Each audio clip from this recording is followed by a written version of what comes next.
This is a quick disclaimer. I hint at some adult themes in this episode. It's not explicit at all, but if that's something that concerns you, I wrote about it on the website. This week, on the Myths and Legends podcast, we're wrapping up the current story of Lancelot.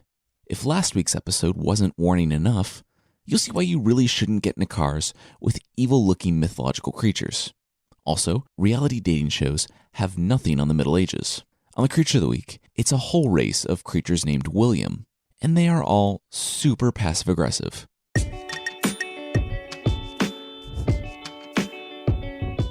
This is the Myths and Legends podcast, episode 41C. It's complicated.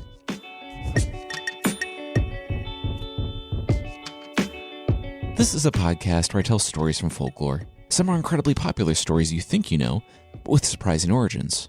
Others are stories you might not have heard, but really should. This is part 3 of the Lancelot story. If this is your first time hearing the podcast, you'll want to start at episode 41A.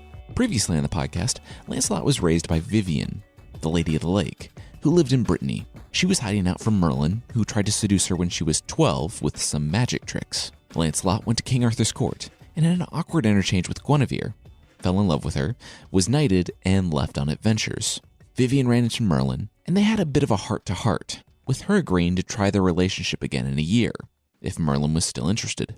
When that year passed, Merlin left King Arthur for the last time, to go find love. A year later, in Lancelot's story, Guinevere was kidnapped when Kay bit off a bit more than he could chew. Lancelot and Gawain went after the pair, with them splitting up to take separate routes, after a mysterious young woman pointed them in the right direction. Gawain was going to take the underwater bridge, and Lancelot the sword bridge. After many adventures, Lancelot got about halfway across the sword bridge before he slipped, and that's where we'll pick back up with the story, with him dangling on the edge.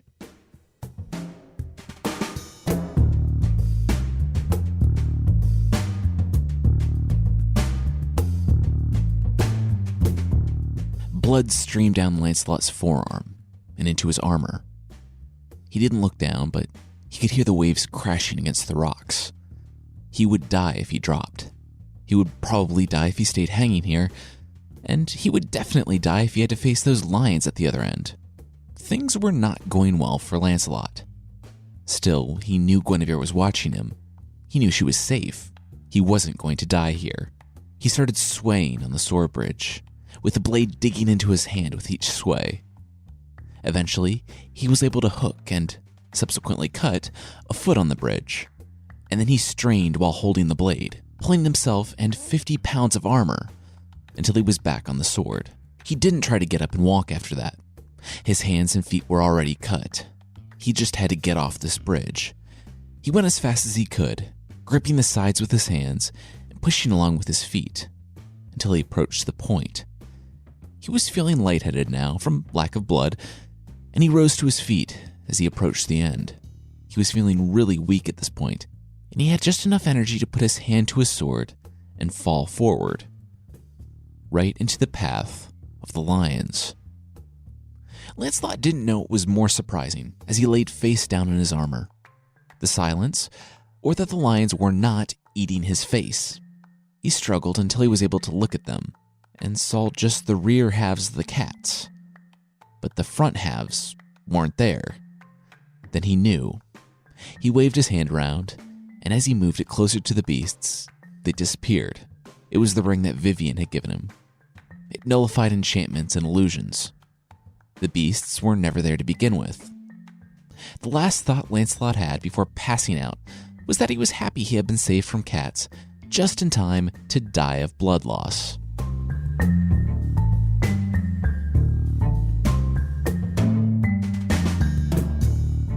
His hands and his feet were tight, and Lancelot was only half awake. He was in a bed, and down the hall he heard something. "I'm gonna fight him. I'm really gonna fight him," Lancelot heard a man say. "I don't care what you say." "Once again, son," an older voice said, "I'm very much going to go on record saying that this is a terrible idea. You're completely in the wrong kidnapping Queen Guinevere, as well as Arthur's foster brother. Even though I am opposed to all of this, morally and otherwise, and have the power to stop it, I'm just going to complain about it for a while, and then let you fight this young man to the death, just so long as you give him some time to heal, before you kill him in front of everyone." "Fair enough," the younger man said, and they parted. Now, I paraphrase what was not just an interaction between King Badamagu and his son, Malagant, but several pages of them arguing about what to do with Lancelot. Malagant was the knight who kidnapped Guinevere and Kay, and he didn't want Lancelot to leave alive. The king entered Lancelot's room. "Good news! I was able to delay the fight a couple of months, until you heal. If we play our cards right, we can delay it longer, and I can sneak the three of you out of here, no problem."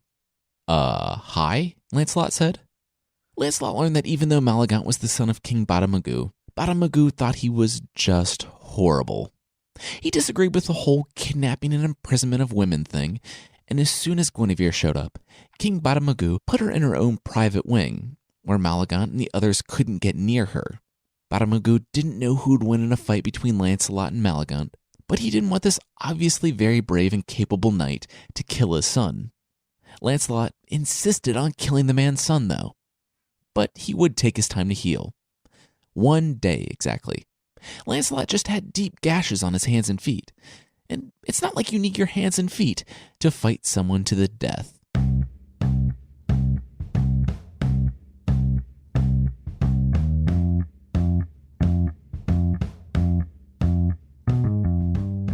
Lancelot was being killed. Malagant, whose arms rippled with muscles, it's said in one of the books, was hammering downward with his sword. Sidebar, it says exactly that his legs, arms, and feet rippled with muscles. Basically, I'm picturing The Rock with more muscular feet. Even if he didn't tower over Lancelot, the deep cuts in Lancelot's hands and feet were not helping. They were both in full armor, but the sword had gotten around it from time to time and made small, yet painful cuts. Lancelot's white armor was red, and he was going to fall soon. He would die here, in service of his queen. Then, he heard his name. The name that no one knew except him, and it was a woman's voice.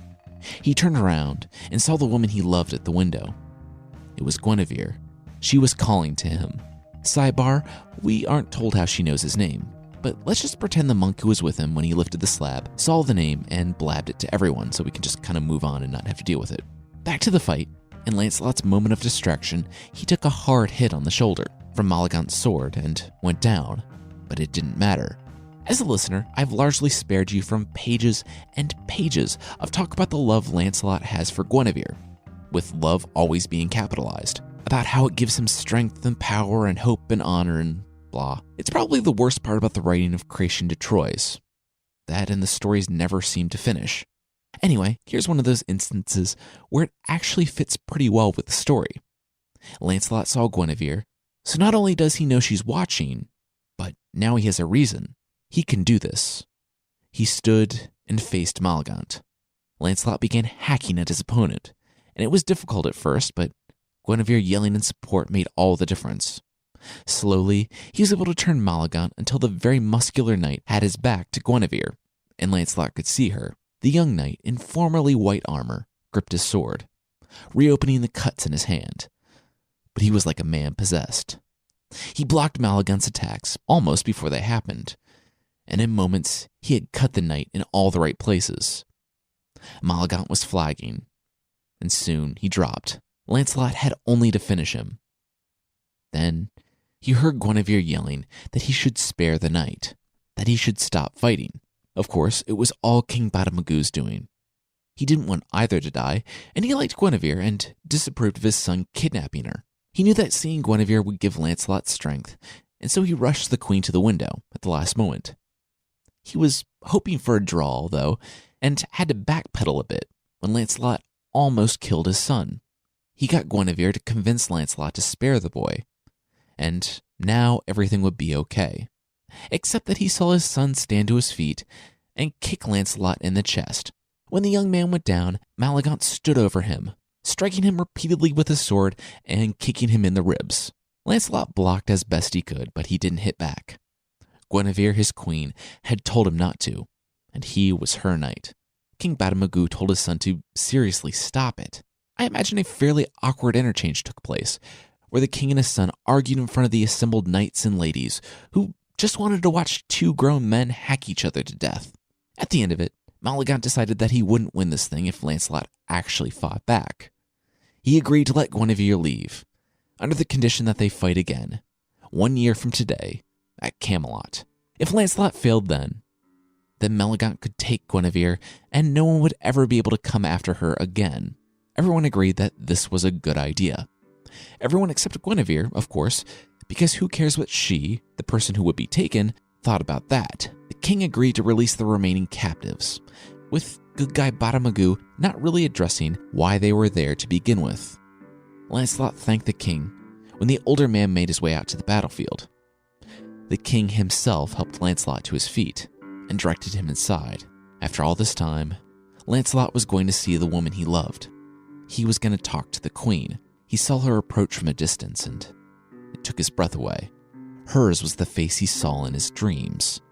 When things were hard on the trip here, or when he was tempted to stop, he only had to remember their scant few conversations to spur him onward. Now he had rescued her. He would get to see her. She walked toward him and passed him with an eye roll. She entered her room, and Lancelot heard the door lock behind her. He was then informed by one of her ladies that she had no desire to talk to him. Lancelot was hurt and annoyed and really confused.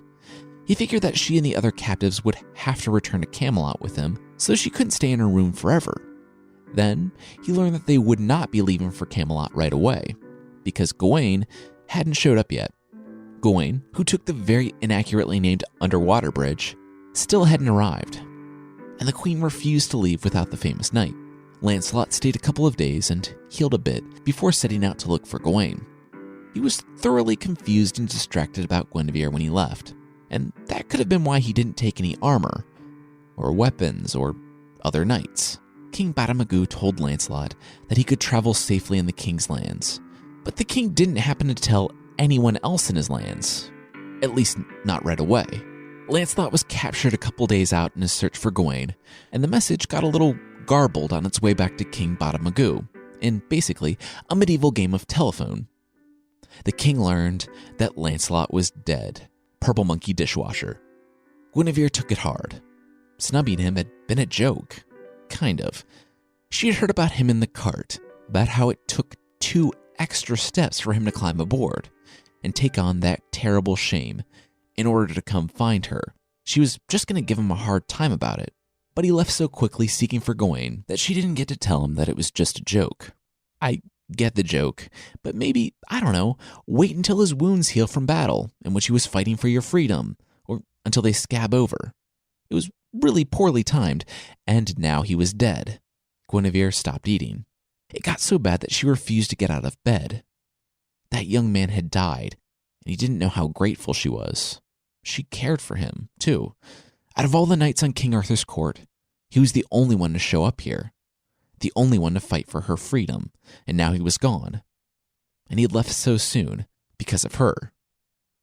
She almost wanted to die herself. Meanwhile, the people who had captured Lancelot were bringing him, proudly, back to the king. A few days later, they arrived with Lancelot in chains. They were promptly executed for not following an order they didn't know about, and Lancelot was released. Lancelot, though, was angry. He had days in solitude to think about the queen, and now he had to know why she had refused to talk to him the last time he was here. He didn't wait for her to find him or send him a servant. He had to know right now. Still in the clothes he had been wearing for days, he went straight to her room. Her servants were there when Lancelot stormed in, and she forced them out to the anteroom, where Kay was recovering. Real quickly, Kay had been beaten pretty badly by Maligant, and taken captive too, so he's been just lying in bed the whole time, trying to keep conscious and not bleed to death, while medieval medicine works its magic. When Lancelot stormed in, he had expected the queen to be angry with his impudence, but she hadn't even heard he was still alive. She rushed to the knight and embraced him. Actually holding Guinevere, the woman he had loved from a distance for a year, in his arms, Lancelot's mood changed. When she realized the servants could see, Guinevere stepped back to an appropriate distance and told Lancelot that she was happy he was alive. He had inquired about the snub, and she told him that it was just a stupid joke and apologized. He apologized about taking 2 extra steps before getting into the cart, and they were reconciled. They sat and talked, and he told her all about the journey he had undertaken to rescue her, and she had seen his fight with Malagant. They were getting along great, and then Lancelot thought that he was maybe too bold in saying this, but he didn't care. He had almost died twice for her. He looked to the door and the servants waiting just beyond, and asked if there was anywhere more private they could speak. He saw a smirk creep onto the queen's face. "Private," she said. "We're nearly in my bedroom." "Nearly," she whispered. It was barely audible to Lancelot, and the servants at the door couldn't hear it at all.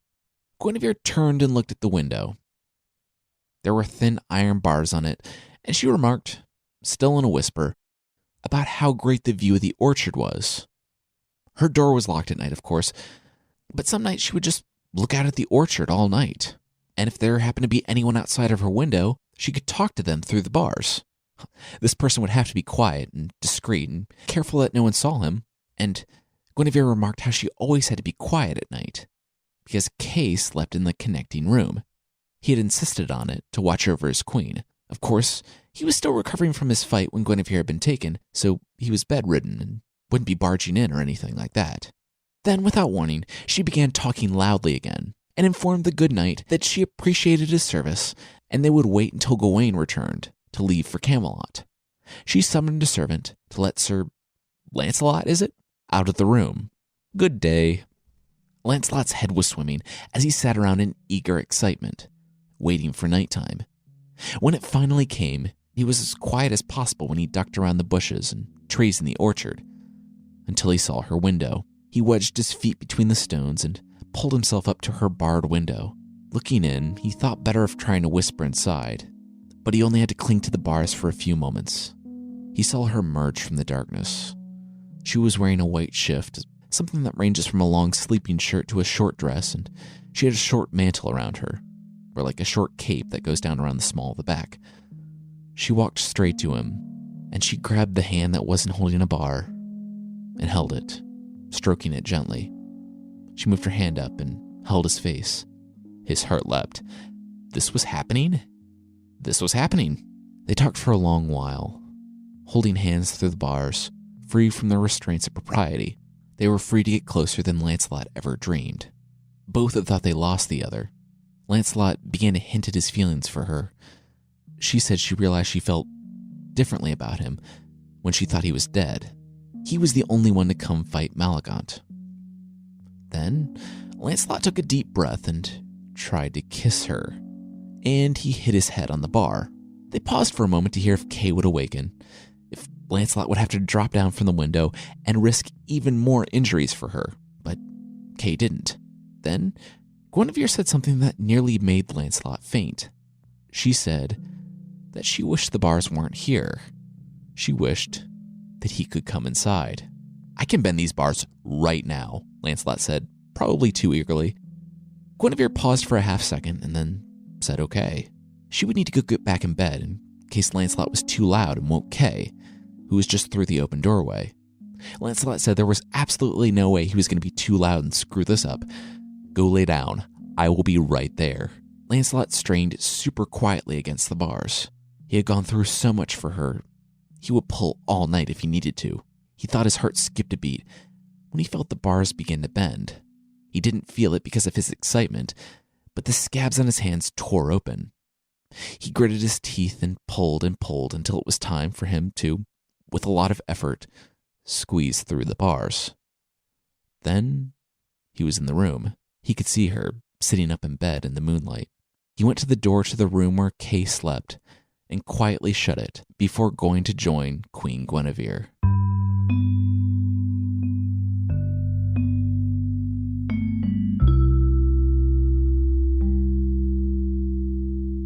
And we'll see that this little development will almost immediately put Lancelot and Guinevere in mortal danger. Right after this. This week's episode is brought to you by Blue Apron. If you don't already know, Blue Apron is a service that will send you awesome, easy-to-do seasonal recipes and all the pre-portioned ingredients to be able to make those recipes.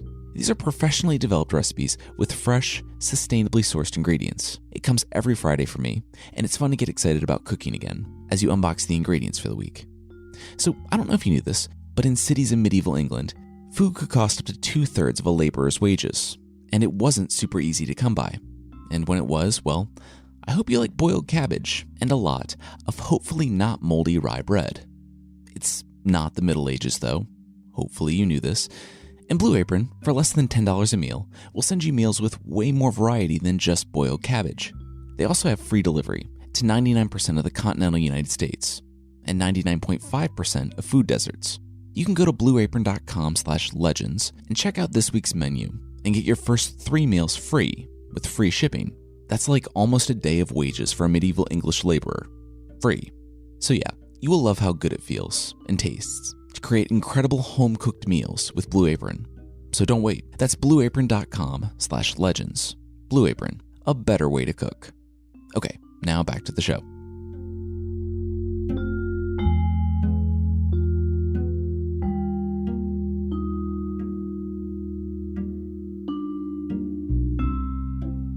Early the next morning, Guinevere kissed Lancelot. The castle was just starting to wake up, and he needed to leave, now. He looked at her one last time, exhaled as much as he could, and squeezed through the bars. Just before the sun rose, he bent the bar back and climbed down into the orchard. The queen went back to sleep. Because he was apparently allowed supervised visits, Malagant, the muscly-footed knight who kidnapped her in the first place, entered Queen Guinevere's room. Late the next morning, she was still sleeping, but he noticed something on her sheets. It was blood. He thought it was odd, but then he noticed a trail of dry blood going to Kay's door, which was closed. Malagant thought that Kay was recovering. Now, he began to suspect that there was something going on between Arthur's wife and brother. The blood was not at all irrefutable proof that Kay had been in Guinevere's bed. It really didn't help that Kay's wounds had reopened in the night, and so his bed was spotted with blood as well. Malagant twirled the mustache he no doubt had because he was so cruel and evil, and he called in the guards to take the sheets. If he couldn't have Guinevere, then he would see her shamed and executed for adultery. No one really believed Kay had done it. He could still barely move, and Guinevere insisted that the blood was from a really, really bloody nose. Malagant demanded a trial by combat for Kay, but he was in too much pain. That's when Lancelot appeared in the doorway. He would fight for his king's brother, a man he knew to be innocent of this charge. Don't worry how he was so sure Kay didn't sleep with the queen last night, that's irrelevant. He will take Kay's place and fight Malagant in a trial by combat. Again. King Badamagu rolled his eyes. Seriously, he had just convinced them to stop doing this. Lancelot and his opponent both swore on holy relics. Malagant that Kay had slept with the queen, and Lancelot that Kay had not slept with the queen. Don't worry about the weird emphasis he put on Kay. Now they would fight, and let God reveal the truth. The fight went much better for Lancelot this time, what with not having massive gashes on his hands and feet, and not coming right off fighting his way across Great Britain. It said that they hit each other so hard with swords that sparks flew from their helmets. Guinevere and King Badamagu, again, didn't want their sides to die, so they both agreed to stop the fight. When Lancelot heard that Guinevere didn't want him to fight, he stopped fighting in the middle, and then King Badamagu just called off the whole thing. Since they both survived, no side had won, but the king believed Guinevere about the bloody nose. So the whole thing was just dropped. Malagant put one muscly foot in front of the other on his way over to Lancelot and told him he would see him in a year, in Camelot.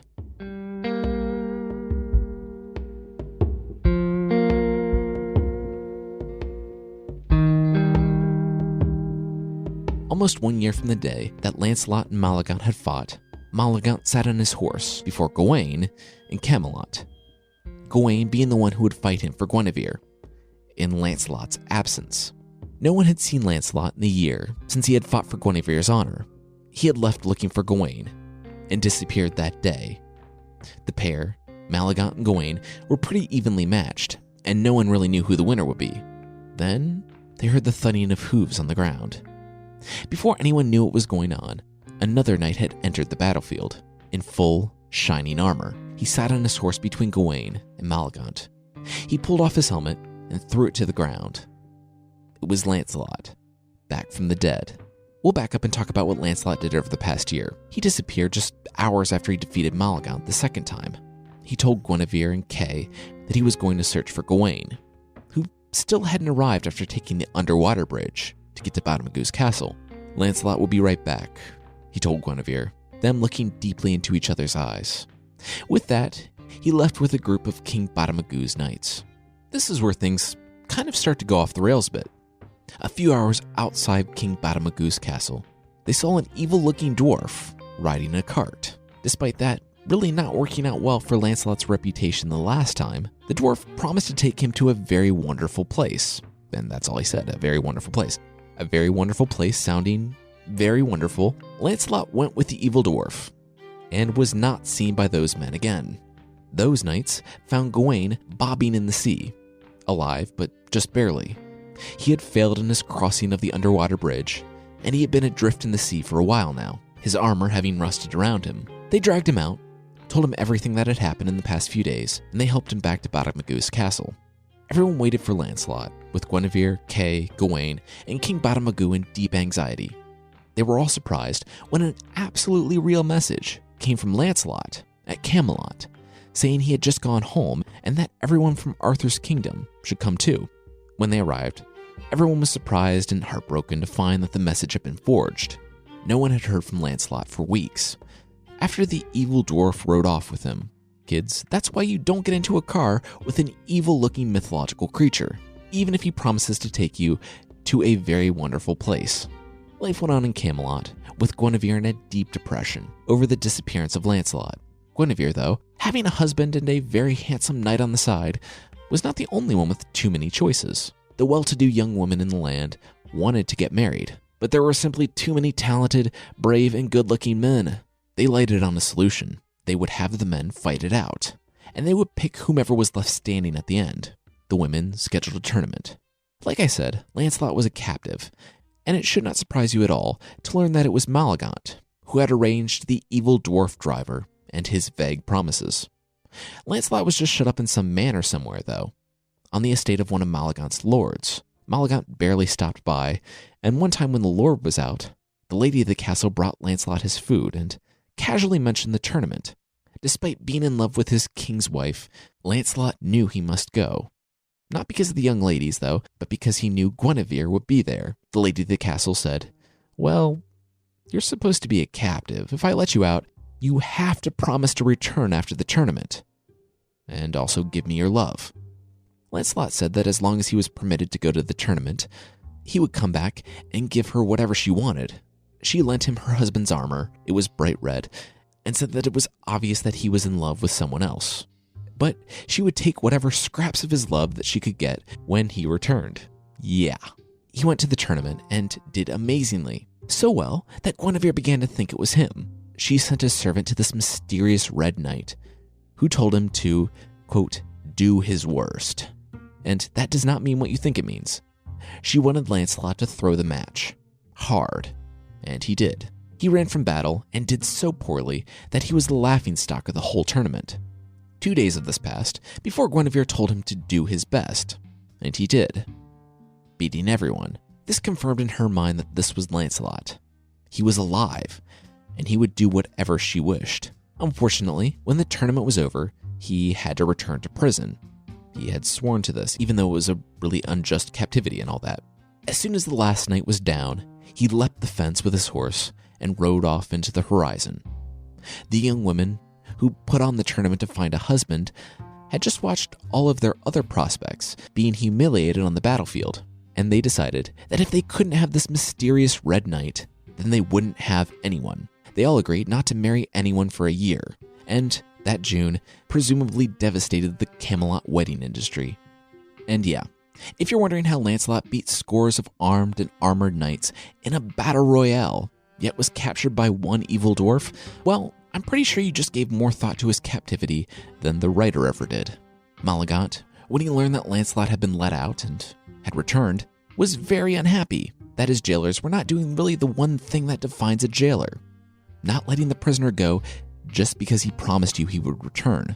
Malagant built a tower by the sea, had Lancelot put in it, and sealed the door. He paid random servants to come and throw stagnant water and moldy bread in the high window once a week, no one really knowing that Lancelot was inside. It was a year after their first fight, and Malagant showed up at King Arthur's court. Oh, Lancelot isn't here? Where could he be? Looks like I get to take Guinevere based on our totally reasonable agreement. He didn't go unchallenged, though, and Gawain said that he would fight the knight in a month's time. If Gawain failed against the muscly-footed knight, then Guinevere would leave with Malagant. Guinevere still not getting a say in all of this. Malagant went home where he bragged to his father that Arthur's court was afraid of him, and that he would be coming back with a famous queen here soon. There was one child of Badamagu who was sympathetic to Lancelot, Malagant's sister, who was not a fan of her brother kidnapping women, and, as it turns out, she was actually the young woman that met Gawain and Lancelot on the road in the last episode, demanding a promise of them. They rode off before she was able to ask it, but now she had a feeling that her brother might have kidnapped Lancelot. Long story short, she spent the next 3 weeks combing the land, looking for the very handsome knight, and eventually saw the tower by the ocean. She yelled in the window and found that it was the severely weakened Lancelot. She apparently had a pickaxe in her inventory and tossed it in the open window. He hacked his way out the bottom, and she took him to one of her castles where the staff could be relied upon for discretion. It said that she too fell for him and bathed him because Lancelot, and then he realized the date. He was supposed to defend Guinevere a month ago. The sister laughed. Oh, you poor, ridiculously handsome fool. No, Gawain is going to fight him. Tomorrow. Lancelot insisted on going, despite his weakness, and the sister outfitted him with armor, weapons, and a horse. He rode for Camelot, unsure if he would make it in time. But as we saw, he did make it in time. I mean, you saw that a few minutes ago when I did the whole Tarantino thing and showed you the end first. There, before King Arthur, Kay, Guinevere, Gawain, everybody, Lancelot revealed himself for the first time since he fought at Badamagu's castle. Lancelot was seething with hatred, and as he looked on Malagant before him, hated by the world and even his own family, and all the destruction their pointless fighting had brought, Lancelot decided that he hated Malagant even more and that this guy needs to die. He told Gawain to please exit the field. He, Lancelot, would be fighting the evil knight. Malagant shouted taunts at Lancelot, who just sat atop his horse, waiting for Arthur to start the match. His blade was sharp and his lance ready. He got the word, and they started jousting. Their lances painfully exploded on one another's armor, and they were unhorsed, hitting the ground hard. In an instant, Lancelot was up, sword out, and hacking at Malagant's armor. It said that the hatred between the two fighters was so great that after they had been dehorsed, even their horses reared up and began biting and kicking at each other. Malagant blocked the hits as best he could, but fighting Lancelot was nearly impossible. Lancelot blocked Malagant's shots seemingly as soon as he thought of them. The kid wouldn't let up, and Malagant stumbled backwards and fell. He knew that if he was going to survive, he would need to get up, and then he saw his opening. He kicked Lancelot's feet out from under him, and the young man went down. Malagant jumped to his muscly feet, but he misjudged this kid. Lancelot had already recovered, and he was already right there. Almost as soon as Malagant realized that he had left himself open, Lancelot was slicing upward, severing his right arm at the shoulder. Yeah, after way too long of a quest, a sword bridge, 2 fights for Guinevere, and a year in captivity, Lancelot was very much not messing around anymore. Malagant screamed a horrible, screeching cry and grabbed the stub that was pouring blood out on the ground. Whether he thought it was just a scratch, or he was so beside himself with rage that he just didn't care about his own life anymore, Malagant charged Lancelot, and Lancelot could see his eyes filled with anger, malice, and hatred behind the armor. For someone as skilled in battle as Lancelot, dwarf kidnappings notwithstanding, fighting a one-armed opponent with no sword was about as easy as it got. He dodged the wide swings from Malagant's left hand and buried his sword in Malagant's neck.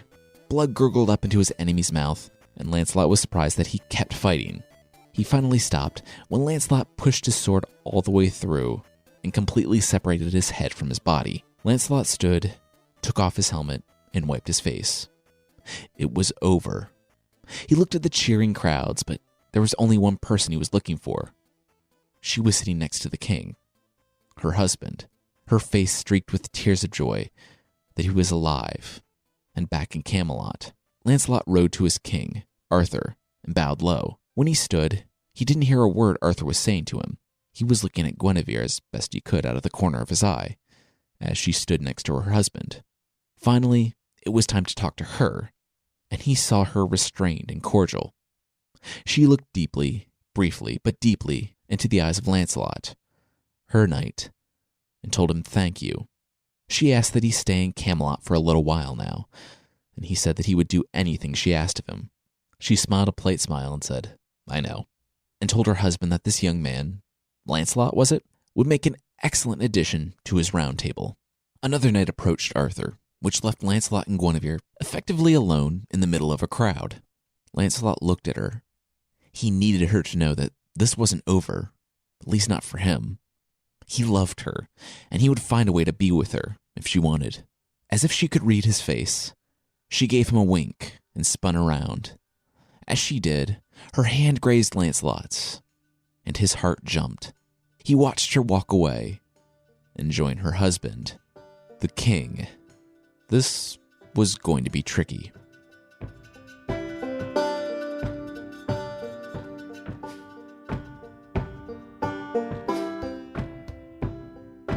That night, Arthur looked out across the moorland.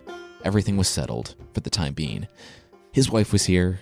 He had an amazing new knight who, despite having only spent 2 days at Camelot in the 2 years since being knighted, was beginning to be better known in the land than all of his other knights put together.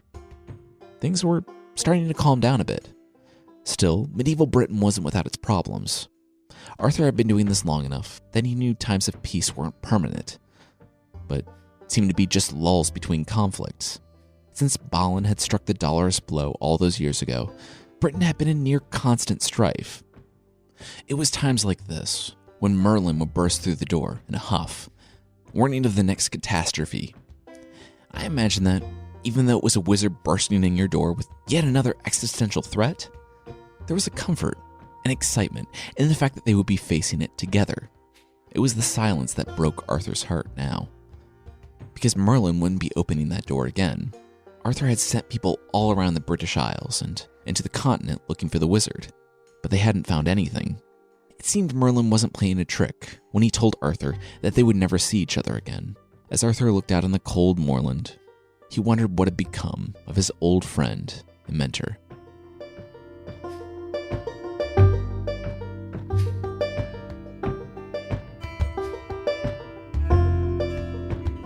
Nearly 1 year prior, Merlin had met Vivian just outside the Broceliad forest, a few hours before dusk. It was awkward at first, but they sat down beside a fountain and began talking of all the things that had happened in the years gone by. As they sat against a tree, Vivian began shifting closer and closer to Merlin. The old wizard was confused, but then she rested her head on his chest and began playing with his long beard as they talked. Merlin's heart fluttered. A part of himself that he thought had been lost forever was awakened. He loved her. Merlin and Vivian sat in each other's arms, and Merlin was happy. They heard thunder in the distance. Vivian smiled and brushed back her hair. Her lake and home were through the forest and through the storm. But she knew of a nice cave they could stay in. She rested her hand on Merlin's. A cave they could stay in together. Merlin thought that yes, that sounds very, very nice. Let's go, like, right now. They walked through the Broceliad forest until they found some tall stones, standing in a clearing. Merlin looked. This wasn't really a cave.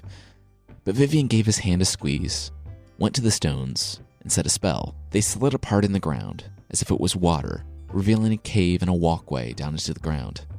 She said a few other things, and the tunnels began to glow with torches on either side. The wind was starting to pick up, and the storm was getting closer. Then, with the crack of thunder, the rain came down in buckets. Vivian laughed and darted inside the cave. Merlin, despite the rain and his weariness from travel, smiled wide and ran in after her. It struck Merlin as his hand went into hers, and they walked through the corridors of the underground mansion that she had apparently prepared, that he had been living a life full of intrigue, danger, and incredibly high stakes since he was 7 years old. Now, he was finally beginning to feel free, to feel happy. It was too bad it took nearly 60 years, but at least it happened. He put an arm around Vivian. She was laughing and beaming. She opened the door in front of them. It was a beautiful bedroom. She told him that she had been working on this place for a year. This could be their hideaway from the troubles of the world. Like one long holiday, they saw the soft bed, and Vivian kissed Merlin and eased him down onto the bed. They heard the thunder crack outside, and Vivian swore she forgot to close the front door. Merlin told her not to worry about it. She said no and played with his beard. "Trust me, we don't want to be interrupted." She kissed Merlin and said she'd be right back. As soon as he watched her, walking quickly down the lighted hallway, he dropped back on the bed. He never, in his life, remembered being this happy, this in love, this excited about the future. He was so at peace, relaxed and sleepy after a day's travel, that he closed his eyes and drifted off to sleep before she returned.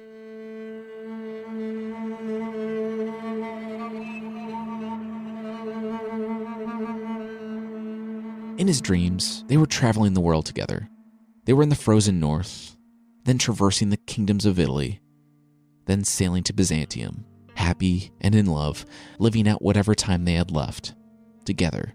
She turned to him, the ocean air flowing through her hair, and whispered something in his ear. He almost caught it before he woke up.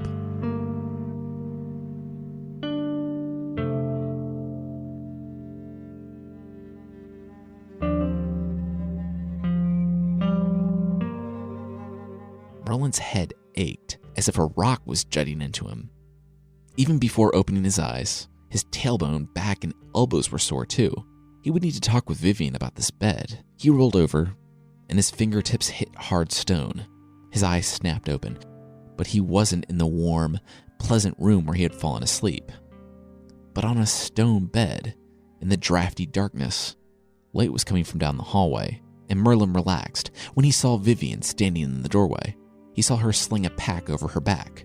"Vivian, what happened to the room?" Merlin asked her. "Are we going? Did the storm stop?" "Vivian, we are not going," Vivian said to him. In a flash, Merlin was off the stone bed and into the hallway, or would have been, if he wasn't knocked back by an invisible wall that completely blocked the doorway. The 60-year-old man stumbled backwards, dazed only for a moment before calling forth fire from his hands to attack the doorway. Vivian stood on the other side, watching the fire hit the invisible barrier and flare out in every direction. When Merlin was finished with the door, he blasted the ceilings and the other walls, but they seemed to be impervious to his power. The room had been sealed. "What have you done?" Merlin asked. "Only what you taught me to do when I was 12, and you tricked me into promising to marry you," Vivian said. "Do you know what it's like to have the most powerful person in the land hunting you? Or you have to leave your home to avoid putting yourself and everyone you care about in danger?" Merlin said, "Well, actually, there was this guy named Vortigern, and..." But Vivian didn't want to hear it. She told him her childhood had ended the day she met the lecherous old man. She had to leave her family and her country because of him. She lived in fear for decades that he would come and demand his promise fulfilled. She didn't know when he would turn on her, but she knew she couldn't trust him, ever, and him being trapped in here was the only way she would ever be safe from him. The wonderful bedroom, that had all been an illusion. What did he expect would happen? Merlin said he expected to be with her, to run away together. He sat back on the hard stone slab in the room that would be his tomb. "I saw this, I knew it would happen, and yet I still came," Merlin said, meeting her eyes mournfully. That gave Vivian pause. If he had seen this, like he could see other things, then why did he come? Merlin said simply, "Love." And as an aside, maybe Merlin didn't know what would happen after this moment, or maybe he just wanted to believe that he could change the future that he saw. His powers weren't perfect, we've talked about that in the past. But maybe he wanted to live in a world where he could love and be loved, and the near certainty of betrayal was worth it, in the event that it was remotely possible for him to be with her.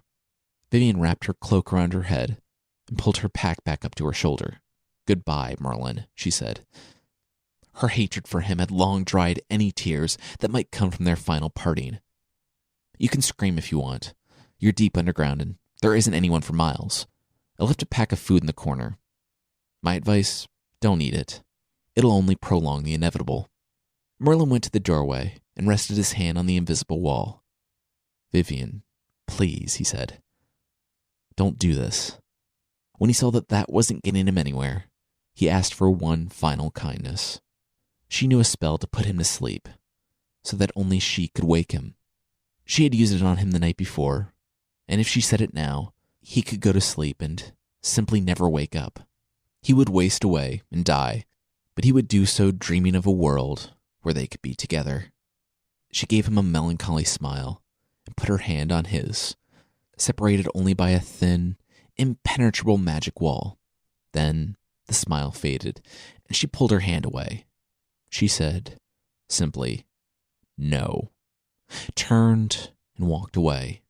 She took the only torch with her, and if she would have looked back, she would have seen Merlin still standing in the doorway, slowly sinking into the darkness that she left behind her. When she reached the mouth of the cave, she slid the stones back together and began the journey back to her lake, not looking over her shoulder fearfully for the first time in 20 years.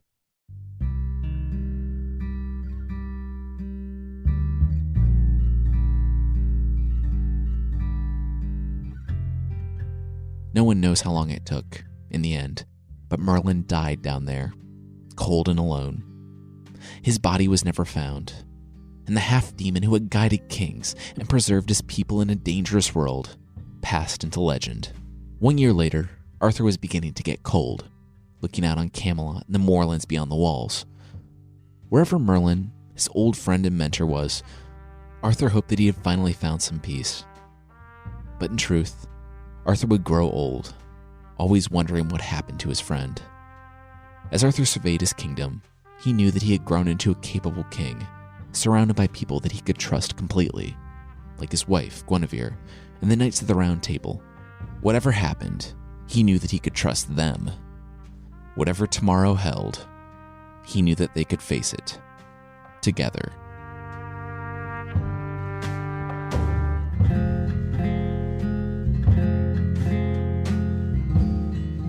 Yeah, it's super sad, but that is the end of Merlin. He was such a contradiction, mainly because the legend was written by several authors over centuries, but I'll kind of miss the murdery, creepy, legendary wizard. He was a mainstay of the stories early on, and it's a brave new world without him. It should be noted that my treatment of Vivian is very 21st century. Like I said, there are so many different stories of her. Later authors split the character into two different people, one being the kind, matronly woman who raised Lancelot, and the other being a vile seductress, an enchantress that ultimately traps and kills Merlin. The later stories after Mallory seem to ignore the fact that Merlin very much harassed and doggedly pursued the Lady of the Lake. To call her just some power-mad enchantress who seduces and traps Merlin really minimizes his role in the whole thing. This whole thing is sad, though, and personally, I don't think anyone is in the right. In my version, Merlin really messed up Vivian's life, but I think him starving to death alone in a cave is a pretty harsh punishment. Also, there are some super weird versions where Merlin literally says, "I know you're about to trap me, but I love you so much that I will now teach you the spell to trap me, because I am powerless in the face of your love." To me, that's completely ridiculous. I brought that perspective into the story as best I could, without bringing it completely. Basically, what I'm saying is that I had to do some narrative gymnastics to make the Lady of the Lake story work, but I tried to include as many of the versions as I could, and still have it be a somewhat believable story. Given that no one story makes sense, but I had to tell the story, I mean, it's the story of Merlin's death, this particular episode between Merlin and Vivian is kind of close to well-researched medieval King Arthur fanfiction.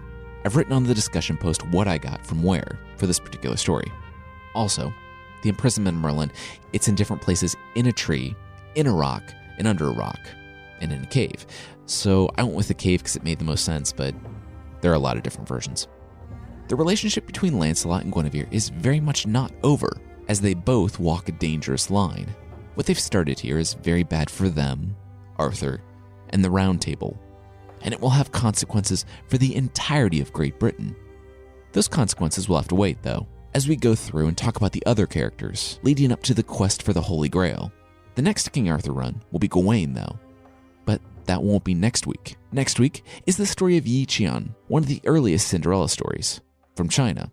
It's a Cinderella story unlike any you've ever heard before, and like most fairy tales, it's equal parts bizarre, hilarious, and deeply troubling. I'm going to forego the thank yous this week because I have a quick announcement. We're in the process of making another show. It's going to be a little different in that it's focused on people who actually exist. It's about people, their jobs, and their stories. If you'd like to possibly be interviewed for this new podcast, then just follow the link in the show notes. And yes, I will absolutely announce the new show on this podcast when it finally comes out. And as usual, there's a membership thing on the site. For less than the price of a full-sized carcass of a wild boar, you can get extra episodes, ad-free versions of this podcast, and source pack ebooks that won't make your mail person hate you for making them lug a 100-pound box containing a wild animal carcass up your steps. I've been doing these weird product things for almost a year, and I'm surprised that you can get a full boar delivered to your house off of Amazon. Anyway, if you're interested in the membership, check out support.mythpodcast.com.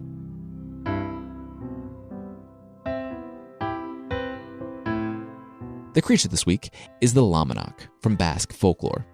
They are tiny fae creatures or magical fairy-like creatures that live underground. They will come and clean your house, and you can tell that they are a mythological creature because they have duck feet. Also because they are tiny fairies cleaning your house. They're kind of like an anti-Santa, but not in the Krampus way, because they will come down your chimney, and instead of leaving gifts, they will just take your infant. Can I just say, there's been way too much infant stealing on the podcast recently. I mean, infant stealing is really one of those things where once is too many, but really, magical creatures really need to stop stealing people. Anyway, if you catch them in the act, they'll be really confusing, because they always say the exact opposite of what they mean. This is made all the more odd because all the Lamanok are named William. I can't imagine how confusing and seemingly passive-aggressive that whole society would be. I mean, imagine trying to make plans. Hi, William. I don't want to hang out tonight. That sounds horrible, William. Neither do I. Want to not be there at 8? No, I won't be there. Neither will I. You're a terrible friend, William. And for my reading, I actually think the women are named William as well. The Lamanok are supposedly extremely seductive, if you're into tiny magical creatures with animal feet. And they can also be found on the other side of the rainbow, combing their hair. They're afraid of tiny churches built in the woods, and just church bells in general.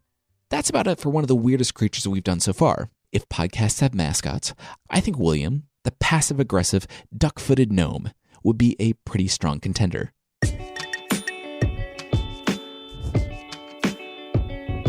That's it for this week. The theme song is by the band Broke for Free, and the Creature of the Week music is by Steve Combs. Links to the other music I used are in the show notes. Thank you so much for listening, and I'll see you next time.